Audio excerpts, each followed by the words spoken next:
Hi friends, welcome back to my channel. இன்னைக்கு நம்ம வீடியோவில் என்ன பார்க்க போகிறோம்னு சொன்னால் கிட்ஸுக்கு ரொம்ப பிடிச்சமான டிஷ் தான் இன்னைக்கு நம்ம இந்த வீடியோவில் பார்க்க போகிறோம். இந்த டிஷ்ஷை நம்ம வீட்லேயே ரொம்ப ஈஸியாக செய்யலாம். அது என்ன டிஷ்ஷுன்னு கேட்குறீங்களா? அது ஒன்றுமே இல்லை, பானிபூரி தான் நம்ம இன்னைக்கு எப்படி செய்யலான்னு பார்க்க போகிறோம்.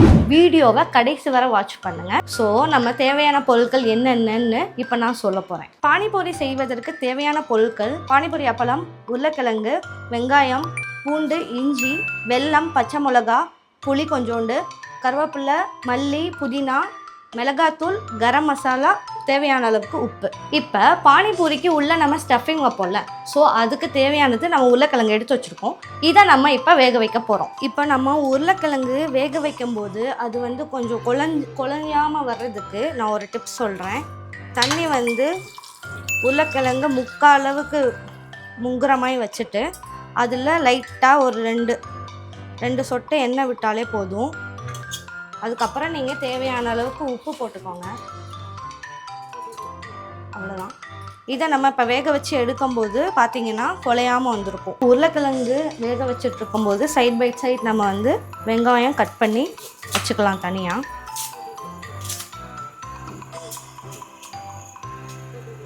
ஸோ வெங்காயத்தில் இந்த மாதிரி கருப்பு கலரில் வரும்போது நீங்கள் கொஞ்சம் பார்த்து ஹேண்டில் பண்ணணும். ஸோ இந்த மாதிரி இருக்கும்போது நம்ம நல்லா அதை வாஷ் பண்ணிடணும். தோலை எடுத்துகிட்டு நல்லா வாஷ் பண்ணிடுங்க. இதெல்லாம் முக்கியமான டிப்ஸ்.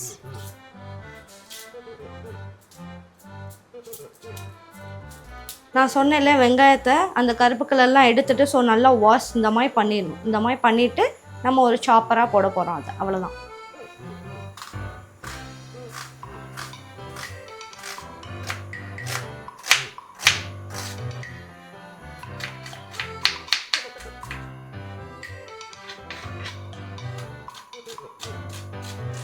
வெங்காயம் கட் பண்ணும்போது நல்லா பொடி சாப்பராக போட்டுக்கோங்க. அப்போ தான் நம்ம ஸ்டஃபிங் வைக்கும்போது உள்ளே நல்லா ஈஸியாக உள்ளே போகும். ஸோ ஆனியனை பொடி பொடியாக நறுக்கி அதை தனியாக ஒரு பிளேட்டில் எடுத்து வச்சாச்சு. ஸோ இப்போது பானிபூரிக்கு முக்கியமானது என்னென்னா அந்த பானி தான். ஸோ அந்த பானி நான் எப்படி பண்ணுறதுன்னு சொல்லி ஸ்டெப் பை ஸ்டெப்பாக உங்களுக்கு செஞ்சு காமிக்க போகிறேன். ஸோ எடுத்து வச்ச புளி, வெல்லம், பச்சை மிளகா, பூண்டு ஒரு 4 பல், இஞ்சி இதில் போட்டுட்டு அப்புறம் நம்ம எடுத்து வச்ச கருவேப்பிலை, கொத்தமல்லி, புதினா எல்லாத்தையுமே இதுக்குள்ளே போட்டு இப்போ நம்ம அரைக்க போகிறோம்.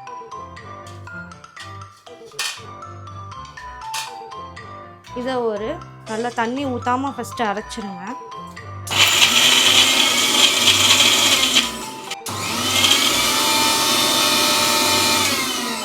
ஸோ ஃபஸ்ட்டு தண்ணி ஊற்றாமல் அரைக்கும் போது இந்த மாதிரி குறைன்னு தான் வரும். ஸோ அடுத்து நம்ம லைட்டாக தண்ணி ஆட் பண்ணி நம்ம அரைக்கணும். மொத்தமாக ஆட் பண்ணாதீங்க, லைட்டாக தண்ணி ஆட் பண்ணி அரைச்சிக்கோங்க.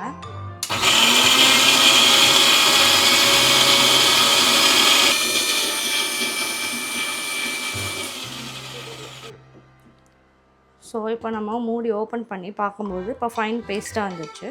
ஸோ இன்னும் கொஞ்சம் லைட்டாக தண்ணி ஊற்றி ஃபுல்லாக நல்லா அரைச்சிடலாம்.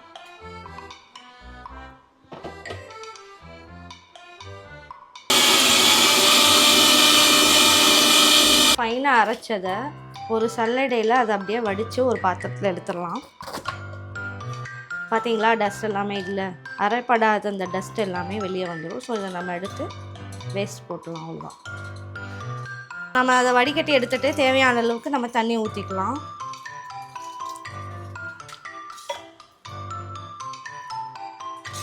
ஸோ தண்ணி ஊற்றி கலக்கிட்டு நீங்கள் டேஸ்ட்டு பார்த்துக்கோங்க. தேவையான அளவுக்கு உப்பு போட்டுக்கலாம்.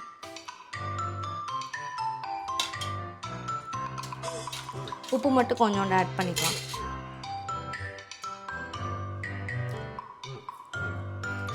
அவ்வளோதான், பானி ரெடி. இது நம்ம ஹோம்மேடாக பண்ண பானி. கடையில் அவங்க என்ன தண்ணியில் பண்ணுறாங்கன்னு தெரியாது. ஸோ நம்ம இதை வீட்டிலையே இதை சுலபமாக ரெடி பண்ணிடலாம். இப்போ நம்ம உருளைக்கிழங்கு ஓப்பன் பண்ணி பார்க்க போகிறோம். நான் சொன்ன டிப்ஸ் இங்கே ஒர்க் அவுட் ஆகிருக்கான்னு இப்போ தெரிஞ்சிடும். வாங்க பார்க்கலாம். பார்த்தீங்களா, நான் சொன்ன மாதிரி குலையாமல் அப்படியே வந்திருக்கா. நான் சொன்ன டிப்ஸ் ஃபாலோ பண்ணிங்கன்னா இந்த மாதிரி உங்களுக்கும் ரிசல்ட்ஸ் கிடைக்கும். இப்போ நம்ம இந்த தண்ணியை வடிகட்டிட்டு இதை நம்ம இப்போ ஆற விடணும். உருளைக்கிழங்கு எல்லாமே நல்லா ஆறணும்.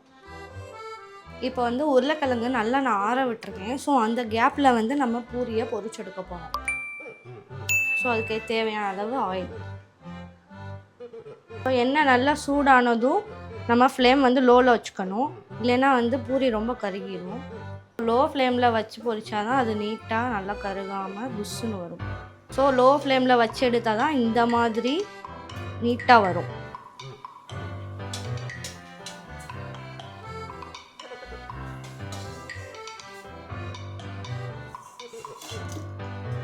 பார்த்தீங்களா, நல்லா பலூன் மாதிரி புஃப்னு நல்லா ஒரு பால் மாதிரி இருக்குல்ல, அழகா. லோ ஃப்ளேமில் வச்சு எடுத்திங்கன்னா உங்களுக்கு இதே மாதிரி கிடைக்கும்.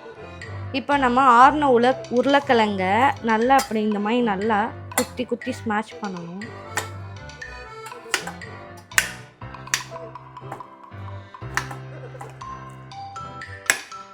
ஸோ இந்த மாதிரி நல்லா பண்ணிவிட்டு அதுக்கப்புறம்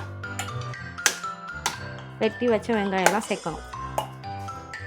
ஸோ நம்ம இதை நல்லா மசிச்சுட்டு இதோட நம்ம கட் பண்ணி வச்சுருந்த வெங்காயம்லாம் ஆட் பண்ணணும். ஸோ இதையும் நல்லா நம்ம மிக்ஸ் பண்ணிடணும். இந்த மாதிரி நல்லா மிக்ஸ் பண்ணிவிட்டு அதுக்கப்புறம் நம்ம இங்கே எடுத்து வச்சுருந்த கரம் மசாலா இதை சும்மா லைட்டாக போட்டுட்டு மிளகாத்தூள் இதுவும் லைட்டாக.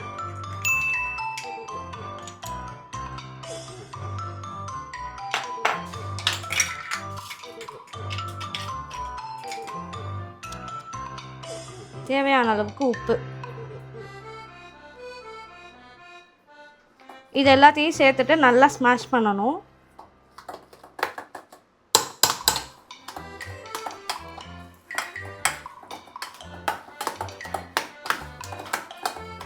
பானிபூரி ரெடி, அதோட மசாலா ஸ்டஃப்பும் ரெடி.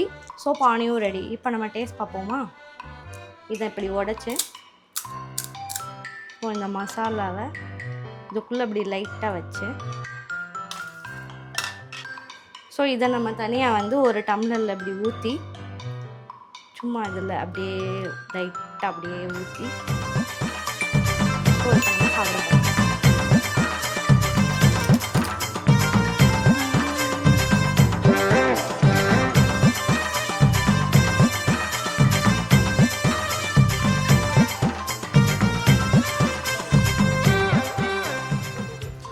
சூப்பராக இருக்கும் ஹோம்மேட் பானிபூரி.